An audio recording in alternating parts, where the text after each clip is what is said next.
Stop talking about the weight. Stop talking about the bicep measurements and the ribcage counts and the shocking arithmetic of a human body being stretched and starved and rebuilt in the service of cinema. That story has been told 100 times, and every single time it completely misses the point. Christian Bale is not interesting because of what he does to his physical body. Christian Bale is interesting because of what his characters do to their own souls. Film after film and decade after decade, he has found a way to make that interior destruction visible on screen without ever explaining it to you, without ever asking for your sympathy, and without ever asking for breaking the performance to let you know that he knows you are watching. This is not just a career of a talented actor, it is a look at one single idea traced across 35 years of work. The idea is this: every character Christian Bale has ever played is performing a version of themselves. They have all constructed an exterior sometimes immaculate, and sometimes deliberately ruined, and beneath that exterior is something they absolutely cannot afford to let you see. The drama of his career is not transformation, it is concealment, and what is being concealed in almost every single case is a profound moral decay. We have to go back to the beginning to understand how this started. In 1987, Steven Spielberg cast a 12-year-old boy named Christian Bale in a film about a privileged English child swallowed by the Second World War called Empire of the Sun. What Spielberg got was not what he expected. He reportedly said that Bale never needed direction on how to cry, but he needed direction on when to stop. That is an extraordinary and heavy thing to say about a child. It contains already the whole of what Bale would eventually become. The character he plays, Jim Graham, is a boy who survives Japanese internment camps, not through innocence or through resilience in the way we usually think of it, but through performance. He mimics, he flatters, he reinvents himself for whoever holds the power in any given moment. He performs the child when it is useful. He performs the brave young man when the situation demands it. He is at 12 years old already. Someone who has understood that the self is adaptive. He learned that you put on the version of yourself that gets you through the day. This is not just a survival instinct, it is something much colder.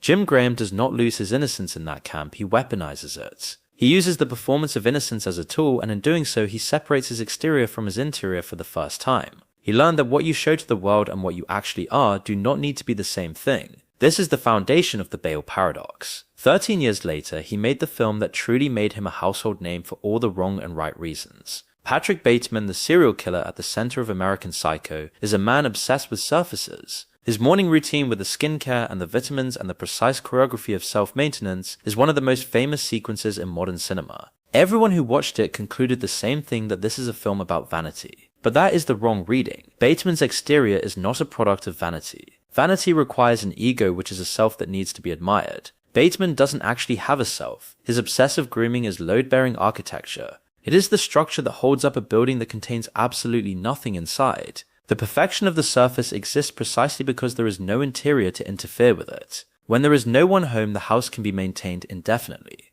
Bale understood this perfectly. He told the director that he did not want to explore the character's backstory. He did not want to find the childhood trauma that explained the monster because that would make him too human. He said the character was simply an alien doing an impression of a man, rather than being one. What Bale did was refuse the inward journey entirely. He built a character whose psychology is defined by its own absence. Then we get into the mid-2000s where the physical myths really started to take over. The Machinist and Batman Begins were made back to back. Bale went from one directly to the other, with a physical transformation between them that is still the most discussed fact of his entire career.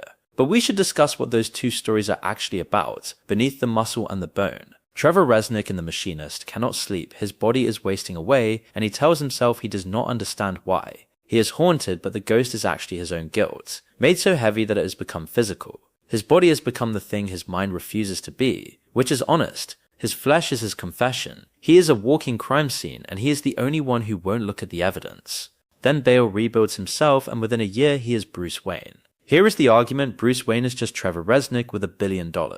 Both men are defined by a catastrophic childhood loss that stopped them from ever truly growing up. Both men have built an entire exterior persona like the Playboy or the Batman or the Symbol specifically to avoid facing what is underneath the mask. Wayne's suit is not armor against criminals, it is armor against self-knowledge. The whole Vigilante project is not about justice, it is about displacement. He is using the city of Gotham as a canvas to paint his own trauma over and over again. Bale played Bruce as a man who is constantly acting. Even when he is Bruce Wayne, he is playing a role. The only time he is real is when he is alone in the cave, and even then he is wearing a costume. He separates Bruce Wayne and Batman through physical and vocal contrast because they are two different performances used to hide the same broken heart. Bruce slouches and speaks casually while Batman stands rigid and speaks in a controlled and intimidating growl. By the time we get to the Dark Knight, the focus shifts from the origin to the burden. Bale internalizes the tension and allows exhaustion to surface in quiet conversations. Opposite the chaos of the Joker, he becomes the ultimate restraint. He is the anchor that holds the movie together because he refuses to break character. By the time of The Dark Knight Rises, Bruce Wayne is physically depleted. Bale integrates a heavy feeling into every movement to suggest accumulated damage. The resurrection arc feels labored rather than triumphant, because he is showing us that being a symbol has a price that the human body eventually has to pay. What did you do? The middle decade of his career gave us stories that look different on the surface but are actually studies in the same pathology of a man who genuinely believes his own mythology, even as he destroys everything around him. Look at Dickie Eklund in The Fighter. He is not a villain, but he is a man who had one great moment where he knocked down a legend, and he has been living inside that moment ever since. He is performing the hero because the alternative is to admit that the performance is all there is left. He is restless and unpredictable and self-destructive. Bale allows the shame to flicker beneath the bravado of the character.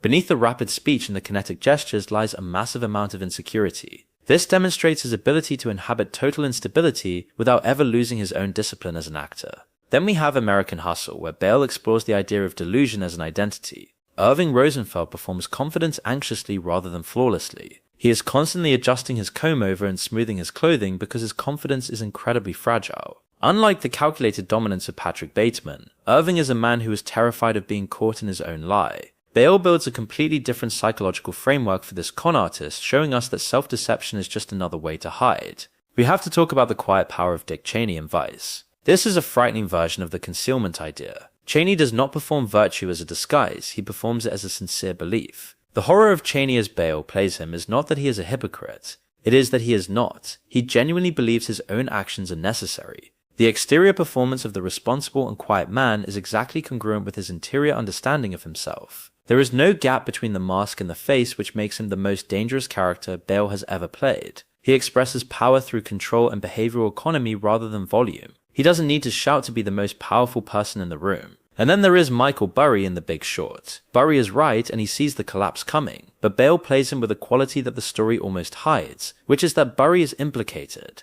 His isolation and his unwillingness to engage with the human cost of his bet are the same self-protective performances we have seen across Bale's whole career. He has constructed the exterior of the misunderstood genius to insulate himself from having to feel what he actually knows is coming. He is right, but he is not innocent. He performs intelligence through fixation rather than speed. He uses asymmetrical speech rhythms and inconsistent eye contact to show us that genius is often just a form of obsessive focus.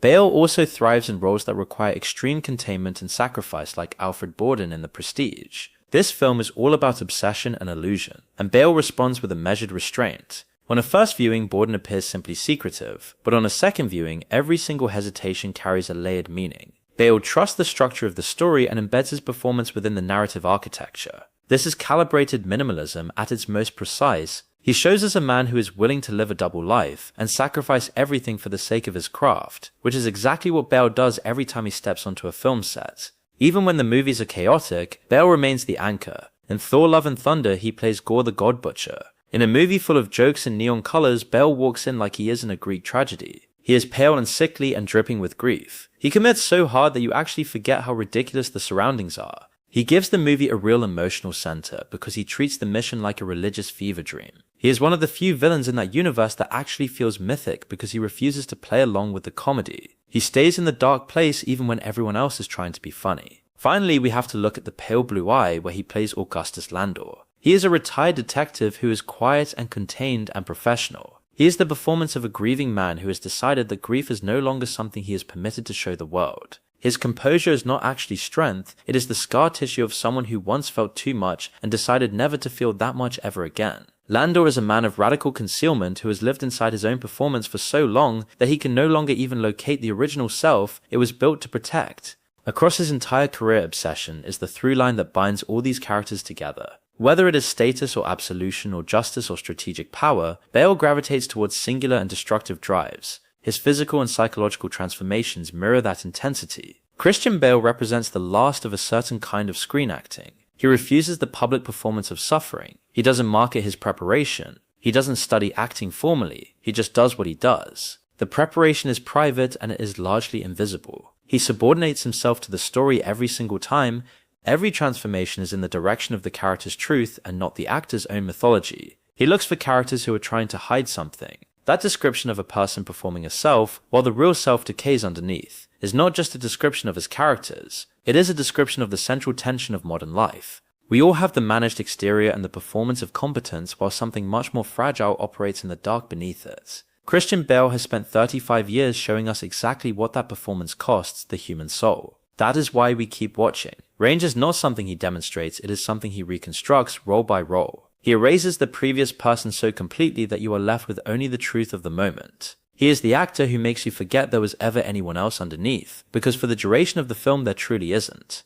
Bale's dedication to the craft is a form of discipline that borders on the religious. He is a technician of the human spirit who understands that the best way to be seen is to disappear. He is not just an actor with range, he is a philosopher of transformation who uses his own body as the laboratory. He reminds us that greatness requires a level of obsession that most people are too afraid to touch. He is the gold standard for commitment, and his career is a testament to the power of disappearing into the work. He is the ultimate reminder that in a world obsessed with being noticed, the most powerful thing you can do is become someone else entirely. Christian Bale is the paradox at the heart of modern cinema, and he is the reason we still believe in the magic of the movies.